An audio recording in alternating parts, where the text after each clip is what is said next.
first symbol which we are going to get is your symbol of the clef, right? As you know that we have two clefs, treble and the bass. If we are having treble clef, it means we are going to play the notes from our right hand.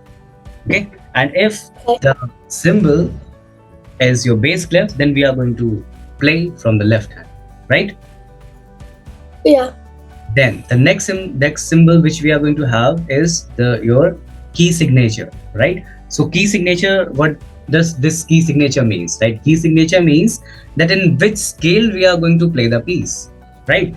As we know that when we play C major scale, so in C major scale we are not having any accidental key, we are not having any black key. Am I right? Yeah.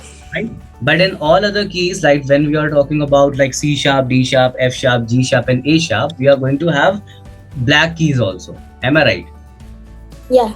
Right? So by this key signature symbol, we can easily identify that in which scale we are going to play the piece, or in which scale the piece is composed. Right? Okay. Now the next thing is your time signature. Right? In music, we have time in fractional form, right? We don't have time in whole numbers or natural number. In music we have time in fractional form, right? I think you know about the fraction. Fraction means when we have the top number, which is known as numerator, and